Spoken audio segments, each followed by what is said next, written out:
નમસ્કાર મિત્રો, આજે આપણે એક એવો વિડીયો લઈને આવી રહ્યા છીએ કે જેમાં પ્રધાનમંત્રીનો જે ઉદ્દેશ્ય છે વોકલ ફોર લોકલ એને સાકાર કરવા માટે સમય ફાઉન્ડેશન દ્વારા એક નવું ઇનિશિયેટિવ હાથ ધરવામાં આવ્યું છે।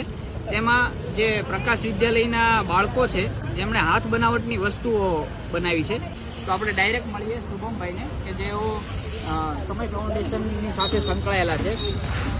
શુભમભાઈ, આ ફાઉન્ડેશનની શરૂઆત કઈ રીતે થઈ અને તમે આ કઈ રીતે આ ઇનિશિયેટિવ હાથ કરો છો? અમે લગભગ 8 મહિના ચલાવીએ છીએ। અમે ચાંદખેડાના ઝુંડાલ વિસ્તારમાં બેઝિકલી અમે આ વર્ક બધા કરી રહ્યા છીએ। અત્યારે અમે જે સ્ટોલ લઈને બેઠા છીએ એમાં અમે એ વાત કરીએ છીએ કે બોડોદેવ પાસે પ્રકાશ સ્કૂલ કરીને છે, જ્યાં મનોદિવ્યાંગ બાળકો છે, બરાબર, એ બધા બાળકો આ બધી જ વસ્તુઓ ત્યાં બનાવી રહ્યા છે।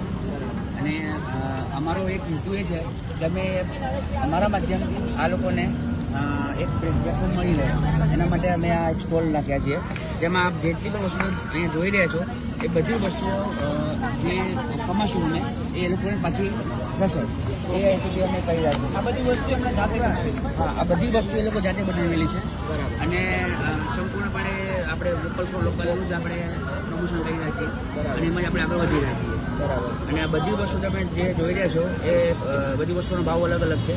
બરાબર, અને એ બાળકોએ જાતે બનાવે છે। બરાબર।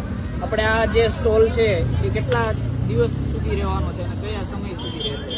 આપણે 5 ઓક્ટોબરથી લઈને 19 ઓક્ટોબર સુધી આપણે અહીંયા સ્ટોલ નાખેલ છે।